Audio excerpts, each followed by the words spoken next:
عالم اسلام کا عظیم اور ہندوستان کو فتح کرنے والا پہلا نوجوان مسلم سپہ سالار محمد بن قاسم 73 ہجری کو طائف کے مقام پر پیدا ہوا۔ باپ کا نام قاسم اور دادا کا نام محمد تھا۔ جب بڑا ہوا تو اس وقت مسلمانوں کا خلیفہ ولید بن عبد الملک تھا اور مسلمانوں کا دارالخلافہ دمشق شہر تھا۔ اس وقت مسلمان ایران فتح کر چکے تھے اور چونکہ سندھ کی سرزمین ایران کے نزدیک ہے اور ایرانی سلطنت کی سرحد سندھ سے ملتی تھی، اس لیے اس زمانہ میں جب کہ ایران اور مسلمانوں کی جنگیں ہو رہی تھیں اور اسلامی فتوحات ایران میں بڑھ رہی تھیں، اس دور کے فتنہ پرور ایرانی سندھ میں آ کر پناہ لیتے تھے اور سندھ ان فتنہ پردازوں کا مرکز بنا ہوا تھا۔ خود سندھ کا راجہ داہر بھی اس کوشش میں تھا کہ ایرانی سلطنت کسی طرح قائم رہے۔ دراصل وہ مسلمانوں اور ایرانیوں کے مختلف معرکوں میں ایرانیوں کو عسکری مدد بھی دیتا رہا، لیکن جب ایران کی سلطنت پر مسلمانوں کا قبضہ ہوا تو راجہ نے کچھ سرحدی ایرانی صوبوں کو اپنی حکومت میں شامل کر لیا اور ایرانیوں نے بھی کرمان اور بلوچستان کے صوبوں کو سندھ کے راجہ داہر کے سپرد کر دیا تاکہ مسلمان ان پر قبضہ نہ کر سکیں۔ لیکن اس کے باوجود مسلمانوں نے سندھ کو فتح کرنے کی طرف توجہ نہیں دی، یہاں تک کہ راجہ داہر نے خود ایک خاص واقعے سے مسلمانوں کو مجبور کر دیا کہ وہ اس کی مملکت پر حملہ آور ہوں۔ اس واقعے کی تفصیل کچھ یوں ہے کہ ولید بن عبد الملک کی فتوحات نے اسلامی حکومت کی دھاک دور دور تک بٹھا کر رکھ دی تھی۔ اس وقت کے فرما رواں اور بادشاہ وقت ولید سے دوستی کی تمنا رکھتے تھے۔ سر اندیپ یعنی لنکا کے راجہ کی بھی خواہش یہی تھی کہ وہ کسی طرح مسلمانوں کے عظیم خلیفہ ولید بن عبد الملک سے دوستی پیدا کرے، چنانچہ اس نے اپنے جزیرے سے 8 جہازوں کے ذریعے ولید بن عبد الملک اور عراق کے والی اور محمد بن قاسم کے چچا حجاز بن یوسف کے لیے انواع و اقسام کے موتی اور جواہر اور دوسرا بہت سا قیمتی سامان روانہ کیا۔ تحائف سے لدے ہوئے ان جہازوں میں کچھ مسلمان مرد اور عورتیں بھی تھیں جو کعبہ شریف کی زیارت کے لیے اور کچھ دمشق شہر کا سفر کر رہے تھے۔ جب جہازوں کا وہ قافلہ سمندر کے اندر سفر کر رہا تھا تو سمندر کے اندر ہواؤں کے طوفانوں نے ان جہازوں کو بے قابو کر کے دیبل شہر کے ساحل پر پہنچا دیا۔ اس وقت دیبل شہر سندھ کی بندرگاہ اور راجہ داہر کے علاقے کا مشہور شہر تھا۔ یہاں راجہ داہر کا ایک گورنر اور سپہ سالار رہا کرتا تھا۔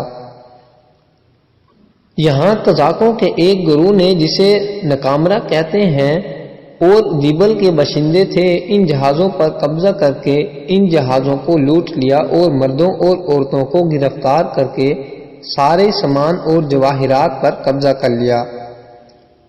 کچھ مورخین یہاں یہ بھی لکھتے ہیں کہ جو لوگ مسلمانوں کے جہازوں پر حملہ آور ہوئے اور انہیں لوٹا وہ میت قوم کے افراد تھے۔ مورخین یہ بھی قیاس آرائی کرتے ہیں کہ ہو سکتا ہے میت نکامرہ قوم کا کوئی ذیلی قبیلہ ہو، اس لیے کہ دیبل شہر دراصل میت قوم کا مرکز تھا، اور یہ بھی کہا جاتا ہے کہ یہ دیبل کی بندرگاہ کے علاوہ حکمران سندھ کا ٹھیاواڑ کے ساحل پر رہنے والی ساری قومیں جن کا پیشہ لوٹ مار اور قزاقی تھا، ان سب کو میت ہی کہا جاتا ہے، اس لیے کہ سندھ پر محمد بن قاسم کے حملہ آور ہونے سے پہلے مکران کا علاقہ مسلمانوں کے قبضہ میں تھا، اور مکران کے مسلمان حاکم ابن عمر کے بارے میں لکھا ہے کہ اس نے پہلے تو شمالی پہاڑی علاقے پر حملہ کر کے فتح حاصل کی، اس کے بعد مکران میں میدوں سے جنگ کرتے ہوئے وہ شہید ہو گیا۔ میت قوم ساحل سمندر تک دور دور پھیلی ہوتی تھی، اس لیے کہ بنو امیہ کے بعد جب بنو عباس کا دور آیا تو سندھ کے گورنر موسیٰ بن عمران نے بھی کندابیل شہر فتح کرنے کے بعد میدوں پر بھی حملہ کیا اور انہیں مطیع فرما بردار بنایا۔ بہرحال جب دیبل کی میت قوم کے قزاقوں نے جہازوں پر حملہ کیا تو سر اندیپ یعنی لنکا کے راجہ کے آدمیوں اور مسلمان عورتوں اور مردوں نے ان قزاقوں کی بہتری منت و سماجت کی کہ ہم یہ مال مسلمانوں کے خلیفہ وقت کے لیے لے کر جا رہے ہیں، لہٰذا وہ ان پر حملہ آور نہ ہوں اور انہیں جانے دیں۔ مگر ان بحری قزاقوں نے کوئی پرواہ نہ کی اور سب کو قید کر کے کہا، اگر تمہارا کوئی امداد کرنے والا ہو تو اس کے توسط اور ذریعے سے خود کو خود ہی خرید لو۔ کہتے ہیں اس موقع پر ایک مسلمان عورت نے چیختے چلاتے ہوئے اپنے خداوند قدوس کے بعد بلند آواز میں کہا، یا حجاج یا حجاج، اے حجاج میری مدد کرو۔ کہتے ہیں پکارنے والی یہ عورت عربوں کے قبیلے بنو عزیز سے تعلق رکھتی تھی۔ ساتھ ہی کچھ مورخین کا یہ بھی خیال ہے کہ عورت کا تعلق بنو بربورہ سے تھا۔ بہرحال کچھ مسافر جن کا تعلق ان جہاز سے تھا اور جو کسی نہ کسی طرح اپنا آپ بچا کر بھاگ نکلنے میں کامیاب ہو گئے، وہ عراق پہنچے۔ اس وقت خلیفہ ولید بن عبد الملک کی طرف سے عراق کا والی حجاج بن یوسف تھا۔ بچ کر نکلنے والے ان لوگوں نے عراق پہنچ کر جہازوں کو لوٹنے اور مسافروں کو قید کرنے کی اطلاع انتہائی دردناک انداز میں حجاج کو پہنچائی، اور یہ بھی کہا کہ اس وقت جب کہ ڈاکو مسلمانوں کو گرفتار کر رہے تھے اور عورتوں پر ظلم توڑ رہے تھے، ایک عورت نے بے اختیار اے حجاج میری مدد کو پہنچو پکارا تھا۔ کہتے ہیں یہ سن کر حجاج بن یوسف کا چہرہ غصے میں تپ گیا تھا، آنکھیں قہر اور آگ برسا گئی تھیں۔ دہاڑتی ہوئی آواز میں اس نے تقریباً چلاتے ہوئے کہا، لبیک لبیک، یعنی میں حاضر ہوں۔ یہ بھی کہا جاتا ہے کہ یہ واقعات سن کر حجاج بن یوسف بے حد متاثر ہوا اور آپ دیدہ سا ہو کر رہ گیا تھا۔ اس حادثے کی اطلاع ملتے ہی حجاج بن یوسف فوراً حرکت میں آیا اور اس نے فی الفور سندھ کے حکمران راجہ داہر کو ایک خط لکھا۔ یہ خط اس نے مکران میں اپنے حاکم محمد بن ہارون کو بھیجا اور محمد بن ہارون کے نام بھی ایک خط لکھا اور اسے تاکید کی کہ یہ راجہ داہر کے نام جو خط ہے وہ راجہ داہر تک پہنچایا جائے۔ حجاج بن یوسف نے مکران کے اپنے والی محمد بن ہارون کو یہ بھی تاکید کی کہ جب وہ خط جو میں نے داہر کے نام لکھا ہے تمہارے پاس پہنچے تو اپنے کسی معتبر افسر کو اس قاصد کے ساتھ روانہ کرنا جس کے ہاتھ میں خط بھیج رہا ہوں، اور انہیں راجہ داہر کی طرف روانہ کرنا، اور راجہ داہر سے کہا جائے کہ وہ ان تحائف کو جو خلیفہ کے لیے لنکا کے راجہ نے بھیجے تھے اور ان بیواؤں، یتیموں، حاجیوں، مردوں اور عورتوں کو آزاد کر دے جنہیں دیبل کی بندرگاہ پر قید کر لیا گیا ہے۔ حجاج بن یوسف نے سندھ کے راجہ داہر کے نام جو خط لکھا اس کی تفصیل کچھ اس طرح تھی، ہمارے ملک کے لوگ جو تمہارے علاقے میں قید کر لیے گئے ہیں ان کو باعزت طریقے پر واپس کرو اور مال و اسباب کا جو کچھ نقصان ہوا ہے اس کا تاوان ادا کرو۔ یہ خط جو حجاج نے راجہ داہر کے نام لکھا تھا اس پر حجاج بن یوسف نے اپنے دستخط ثبت کیے۔ یہ خط جس قدر معقول اور شریفانہ انداز میں لکھا گیا تھا اس کا جواب بھی اس قدر معقول ہونا چاہیے تھا، لیکن راجہ داہر نے اس خط کا جواب نہایت بے پرواہی اور فریب سے دیا۔ اس نے کہا یہ کام میرا نہیں بلکہ بحری ڈاکوؤں اور قزاقوں کا ہے جن سے میرا کوئی تعلق اور واسطہ نہیں۔ راجہ داہر کی غیر معقولیت اور اس کے فریب اور دھوکہ دہی کا اندازہ اس سے بھی ہوتا ہے کہ بعد کے دور میں جب محمد بن قاسم نے ہندوستان پر حملہ کیا اور آگے بڑھتے ہوئے اس نے الور شہر کو فتح کیا تو ان جہازوں کے مسافر الور شہر کے قید خانے سے نکالے گئے تھے۔ مورخین لکھتے ہیں کہ اگر بحری ڈاکوؤں نے ان مسافروں کو گرفتار کیا تھا تو سرکاری جیل خانے میں ان کے برآمد ہونے کی کوئی جگہ نہیں ہو سکتی تھی سوائے اس کے کہ راجہ داہر کے جواب کو ایک فریب سمجھا جائے۔ سندھ کے راجہ داہر کا یہ جواب جب عراق کے مسلمان والی حجاج بن یوسف کو ملا تو اس نے مسلمانوں کے خلیفہ ولید بن عبد الملک کے پاس ایک عرض داشت بھیجی اور تمام حالات لکھ کر سندھ پر حملہ کی اجازت طلب کی، لیکن ولید نے اس کی اجازت نہ دی۔ حجاج نے چند دن کے بعد پھر بارگاہ خلافت میں لکھا، میرا خیال ہے امیر المومنین نے کثیر اخراجات کی وجہ سے سندھ پر حملہ کی اجازت نہیں دی، لیکن میں وعدہ کرتا ہوں کہ اس مہم میں جس قدر رقم خرچ ہوگی میں اس سے دگنی رقم شاہی خزانے میں جمع کرانے کا پابند ہوں گا۔ حجاج بن یوسف کی یہ عرضداشت جب دمشق میں خلیفہ ولید بن عبد الملک کے پاس پہنچی تو اس نے سارے احوال کا جائزہ لیتے ہوئے حجاج بن یوسف کو سندھ پر حملہ آور ہونے کی اجازت دے دی تھی۔ خلیفہ ولید بن عبد الملک کی طرف سے اجازت ملنے کے بعد حجاج بن یوسف نے اپنے ایک سالار عبداللہ بن نعمان کو ایک لشکر دے کر دیبل پر حملہ آور ہونے کے لیے روانہ کیا۔ عبداللہ بن نعمان دیبل پہنچ کر حملہ آور ہوا اور شجاعت اور دلیری سے لڑتے ہوئے شہید ہو گیا۔ کچھ لوگوں کا خیال ہے کلفٹن میں جو عبداللہ شاہ کا مقبرہ ہے یہ دراصل عبداللہ بن نعمان ہی کا مقبرہ ہے جو سندھ کی فتح کے لیے آئے تھے اور جن کو حجاج نے دیبل پر حملہ آور ہونے کے لیے روانہ کیا تھا۔ بہرحال جب عبداللہ بن نعمان دیبل پر حملہ آور ہوتے ہوئے شہید ہو گئے، یہ مہم ناکام ہوئی، تب حجاج بن یوسف نے اپنے ایک اور بدیل کا انتخاب کیا۔ بدیل اس وقت امان شہر میں قیام کیے ہوئے تھا۔ حجاج بن یوسف نے اس کے لیے حکم جاری کیا کہ وہ فی الفور دیبل پر حملہ آور ہونے کے لیے کوچ کر جاؤ۔ بدیل کے ساتھ اس وقت صرف 300 مسلح جوان تھے۔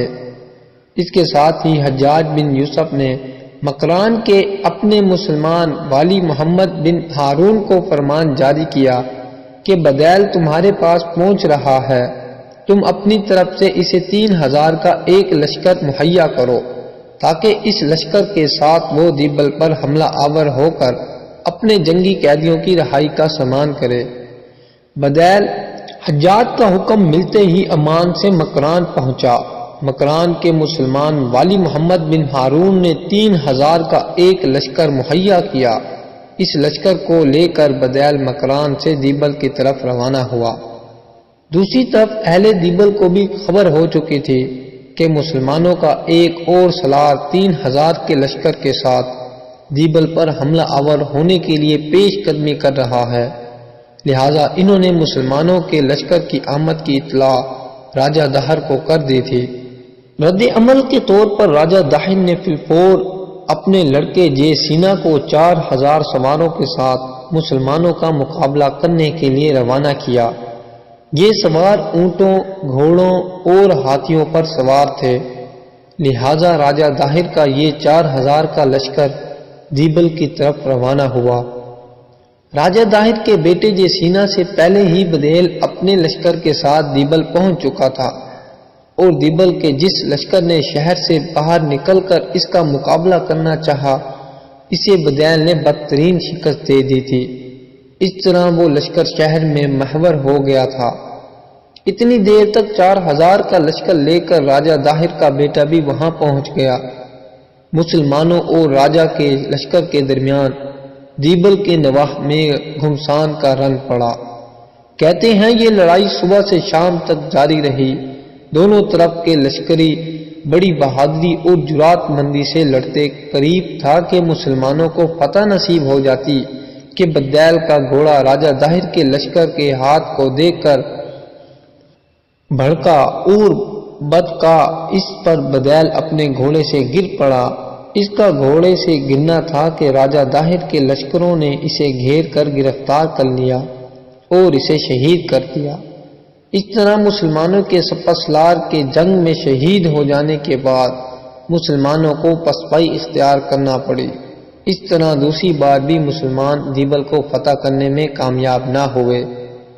مورخین لکھتے ہیں کہ حجاج بن یوسف کو جب بدیل کے دیبل کے نواح میں شہید ہونے کی خبر ملی تو اسے بے حد دکھ اور صدمہ ہوا۔ اس کے دکھ اور افسوس کا اندازہ اس سے لگایا جا سکتا ہے کہ اس نے موذن سے التماس کی کہ جب تو اذان کہے تو اذان کے بعد مجھے ہر روز بدیل کا نام یاد دلایا کرے تاکہ میں اس کے لیے اس وقت تک دعا کرتا رہوں جب تک میں اس کا بدلہ نہیں لیتا۔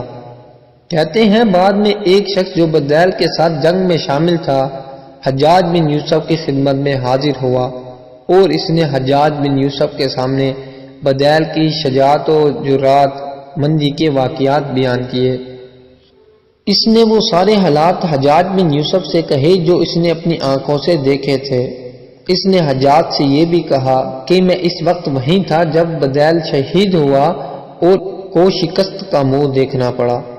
جب وہ تمام واقعہ بیان کر چکا تو حجاج نے بے پناہ غصہ اور خفگی کا اظہار کرتے ہوئے اسے مخاطب کیا، اگر تو بہادر آدمی ہوتا تو بدیل کے ساتھ جان دے دیتا اور واپسی نہ آتا۔ پھر اس نے حکم دیا کہ اس شخص کو سزا دی جائے۔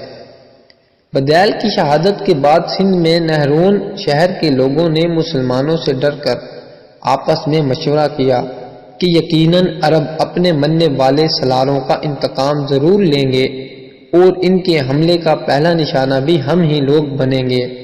اگر ان کے زبردست انداز میں حملہ آور ہونے سے پہلے ہی ہم ان کی اطاعت قبول کر لیں تو ہمارا شہر بربادی اور تباہی سے بچ جائے گا۔ نہرون نام کا یہ شہر موجودہ حیدرآباد تھا۔ مورخین لکھتے ہیں کہ حیدرآباد کا پورا نام پہلے نہرون ہی تھا۔ اس شہر کی بنیاد نبوت اور ہجرت کے درمیانی عرصے میں پڑی۔ مغلوں کی فتح کے بعد اس شہر کا نام حیدرآباد مشہور ہوا، اس لیے کہ ایک حاکم حیدر علی ارغون نے اس شہر کو نئے سرے سے تعمیر کرایا تھا۔ یہ فیصلہ کرنے کے بعد نہرون شہر کے لوگوں نے حجاج بن یوسف سے رابطہ کرنے کا فیصلہ کیا۔ اس وقت نہرون شہر کا حاکم ایک شخص سندر تھا۔ وہ بدھ مت کا پیروکار تھا اور راجہ داہر کا محتاط بھی تھا۔ اس نے راجہ داہر کو بتائے بغیر ایک وفد اپنی طرف سے حجاج بن یوسف کی طرف روانہ کیا اور حجاج بن یوسف کی خدمت میں گزارش کی کہ وہ سارے مسلمانوں کے مطیع اور فرما بردار ہو کر رہنا چاہتے ہیں، اور ساتھ ہی سندر نے جذبہ دنیا قبول کرتے ہوئے مسلمانوں سے امن کی درخواست بھی کی تھی۔ حجاج بن یوسف نے نہرون شہر کے حاکم سندر کی اس استدعا کو قبول کر لیا۔ جواب میں اس نے سندر کو تسلی دیتے ہوئے کہا کہ تم لوگ اپنی طرف سے بھی کوشش کرو کہ مسلمانوں کے قیدیوں کا کھوج لگا کر ان کی رہائی کا سامان کیا جا سکے۔ اس طرح حیدرآباد شہر کے حاکم سندر نے مسلمانوں کے بڑے حملے سے پہلے ہی حجاج بن یوسف سے رابطہ قائم کر لیا اور اس کی اطاعت و فرما برداری قبول کرتے ہوئے اپنے اور شہر کے لوگوں کے لیے امان حاصل کر لی تھی۔ مسلمان سالار بدیل کے شہید ہونے اور مسلمانوں کی اس دوسری ناکامی کے بعد حجاج بن یوسف نے سندھ پر حملہ آور ہونے کے لیے ایک اور لشکر تیار کیا۔ اس لشکر کا سالار اس نے اپنے بھتیجے عماد الدین محمد بن قاسم کو مقرر کیا۔